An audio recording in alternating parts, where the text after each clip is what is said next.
ខ្ញុំបាទសូមលំអរកាយគោរពស្វាគមន៍និងជម្រាបសួរប្រិមិត្តម្ដងទៀត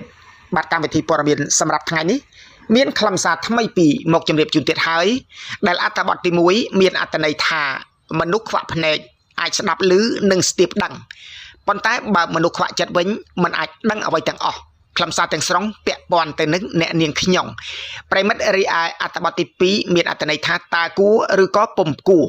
ខ្លឹមសារនេះពាក់ព័ន្ធទៅនឹងសកម្មភាពរបស់លោកតាម្នាក់ដែលចេញមកខាត់ឬសួរនាំដល់រថយន្តរបស់ព្រះសង្ឃដែលកំពុងតែដឹកស្បៀងនិងសម្ភារៈផ្សេងៗជូនទៅដល់ជនភៀសសឹកប្រិមិត្តជាទីមេត្រីសូមមេត្តាតាមដានទេសនានិងស្ដាប់ខ្លឹមសាររួមដើម្បីបំបត្តិចម្ងល់ដូចតទៅពុកម៉ែបងប្អូនជាទីគោរពរាប់អានម្សិលមិញនៅលើเพจផ្លូវការរបស់នាងខ្ញុំគាត់មានវីដេអូខ្លីបាទឆ្លើយតបទៅនឹងបងប្អូនម្នាក់ដែលគាត់ឆ្ងល់ថាហេតុអីក៏អត់ឃើញអ្នកនាងខ្ញុំនឹងមានសកម្មភាពជួយដល់សង្គមសុកយើងកំពុងមានសង្គ្រាមអត់ឃើញចោះជួយចោះចែកអីអញ្ចឹងណាព្រោះគាត់តារាល្បីដែរឃើញតែផុសលក់នេះលក់នោះប្រហុកផ្អកលាក់នឹងលាក់នេះជាការឆ្ងល់ឲ្យគេខមមិនចូលនៅក្នុងเพจផ្លូវការរបស់អ្នកនាងខ្ញុំរហូតដល់ធ្វើឲ្យអ្នកនាងខ្ញុំបាទចេញមកឆ្លើយតបវិញថាធៀបពិតគឺគាត់បានជួយបាទស្បៀងសម្ភារៈគ្រឿងឧបភោគបរិភោគដល់ជនភៀសសឹកនិងវរៈកងទ័ពខ្លះៗហើយប៉ុន្តែมันបានធំដុំដោយគេទេព្រោះថាគាត់ធ្វើតាមលទ្ធភាពតាមសមត្ថភាពដែលគាត់មានគាត់បញ្ជាក់ថាគាត់មានគ្រឿងក្រៅហូបចុកមួយចំនួនមានទឹកផ្លែឈើបាទទឹកសណ្ដែកទឹកសុទ្ធកាពិផាវប្រហុកច្រាំឈៀងសៀងឆាជាមួយសាច់ជ្រូកលាក់នឹងលាក់ថវិកាទៀតបាទយកទៅប្រគេនព្រះសង្ឃនៅវត្តចលងមលូហើយព្រះសង្ឃក៏បកគលឲ្យរដ្ឋអំណាចមូលដ្ឋានដឹកយកទៅជូនជនភៀសសឹកក៏ដូចជាបងវរៈកងទ័ពនៅជួរមុខផងដែរប៉ុន្តែអ្នកនាងខ្ញុំបញ្ជាក់ថាតាមពិតទៅគាត់ធ្វើប៉ុន្តែធ្វើតាមលទ្ធភាពហើយអ្នកដែលឆ្ងល់ហ្នឹងអត់បានតាមដានเพจផ្លូវការរបស់អ្នកនាងទេបានអត់ដឹងថាគាត់ជួយការលើកឡើងរបស់នាងខ្ញុំគាត់បន្ថែមទៀតថាធៀបពិតមនុស្សយើងបើសិនជាភ្នែកងងឹតឬក៏ខ្វាក់ភ្នែកហ្នឹងក៏អាចស្ដាប់ឮបាទអាចហាត់ក្លិនឬក៏ស្ទាបដឹងដែរប៉ុន្តែបើមនុស្សខ្វាក់ចិត្តអីក៏អត់ដឹងដែរនេះជាការឆ្លើយតបរបស់អ្នកនាងខ្ញុំទៅនឹងអ្នកដែលឆ្ងល់ថាហេតុអីក៏អត់ឃើញអ្នកនាងខ្ញុំជួយសោះឃើញតែផុសលក់ហ្នឹងណាគាត់បន្ថែមថាសូមអធិស្ឋានផងរឿងលក់គាត់ត្រូវតែលក់បាទសកម្មភាពប្រចាំថ្ងៃដើម្បីមានប្រាក់ចំណូលព្រោះទៅចាយវាយរាល់ថ្ងៃម្ហូបអាហារទឹកដោះគោកូនបាទទឹកភ្លើងលាក់នឹងលាក់ណាប្រិមិត្តយើងត្រូវទៅរកព្រោះថាសភាពការនេះយើងអត់ដឹងថាចប់ពេលណាទេបើយើងអត់រកឧទាហរណ៍ថាសភាពការនឹងយូរអង្វែងយើងបានអីហូបបានអីជួយដល់សមរភូមិមុខបានអីជួយដល់ជនភៀសសឹកអញ្ចឹងអ្នកនាងខ្ញុំគាត់សូមអធិស្ឋានពីសំណាក់បងប្អូនថាគាត់ត្រូវតែលក់ហើយកន្លែងណាក៏ត្រូវតែលក់ដូរដែរលើកលែងតែជនភៀសសឹកទេដែលគាត់រត់ចោលរំនៅឋានបាទឈប់លក់អីកើតនោះបើយើងនៅឆ្ងាយពីតំបន់សមរភូមិយើងនៅតែលក់នៅតែរកអញ្ចឹងទើបមានលុយកាក់ជួយដល់សមរភូមិនិងជនភៀសសឹកអញ្ចឹងអ្នកនាងខ្ញុំគាត់លើកឡើងគឺត្រឹមត្រូវណាប្រិមិត្តគាត់បន្ថែមទៀតថាគាត់ភ្ញាក់តាំងពីម៉ោង6ចោលកូនទុកកូនទូចដែលមានអាយុបាទមួយខួបហ្នឹងមួយខែហ្នឹងបាទតាំងពីម៉ោង6ដល់ម៉ោង9ម៉ោង10យប់ទើបគាត់មកជួបមុខកូនហេតុអីប្រិមិត្តគាត់ចេញទៅរកលុយហ្នឹងហើយទៅថតឃ្លីបពាណិជ្ជកម្មឲ្យក្រុមហ៊ុនផ្សេងៗឲ្យផលិតផលផ្សេងៗបាទទុកកូនទូចហ្នឹងឲ្យនៅផ្ទះជាមួយអ្នកផ្ទះគេមឹមទឹកដោះគោទៅបាទឆុងទឹកដោះគោឲ្យមឹមទៅមើលថែទាំទៅ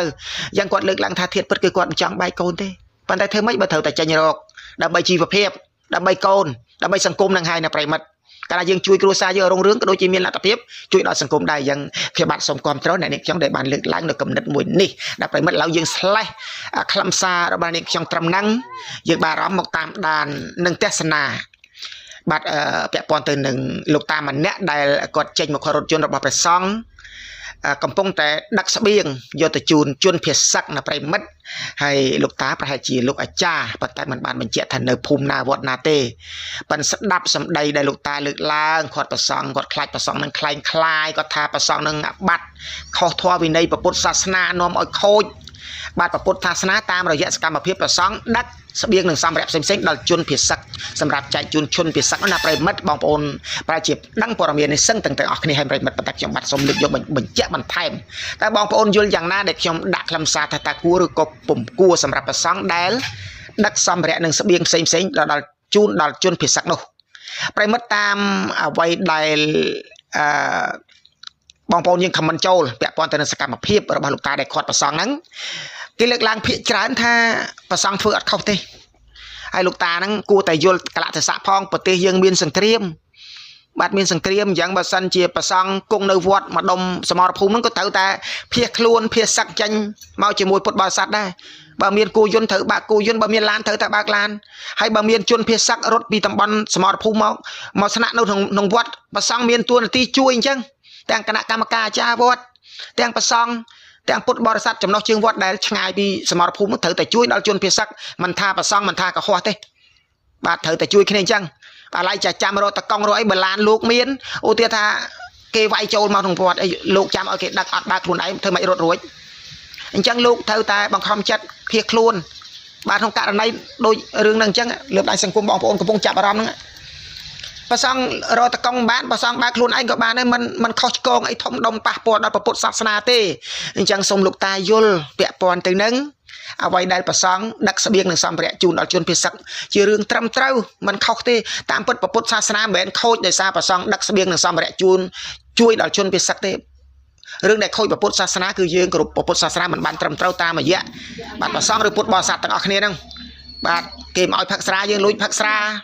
ប្រសង់ដោយកុហកក៏ដោយបាទសិទ្ធពុទ្ធព្រះពុទ្ធហាមតើបាទបើប្រសង់ប្រាជឹកទៅប្រសង់ឆាន់ស្រាផឹកស្រាបាទឬក៏លេងបៀប្រព្រឹត្តអីផ្សេងដែលមានស្រីមានញៀងទៅណាប្រិមិត្តអានឹងបានខុសអាបត្តិខ្លាំងដល់ប៉ះពាល់ដល់ពុទ្ធសាសនាប៉ុន្តែគ្រាន់តែប្រសង់បាទជួបកលៈទេសៈរឿងជាក់ស្ដែងដែលត្រូវដោះស្រាយជាបន្ទាន់ជួយគ្នាក្នុងគ្រាលំបាកនេះអត់ខុសទេអ្វីដែលបងប្អូនយើងខមមិនចូលភាកច្រើនគឺគ្រប់គ្រងកលៈទេសៈនេះអត់អាចប្រកាន់បានទេអ្នកណាក៏ជួយគ្នាបានដែរឲ្យតែ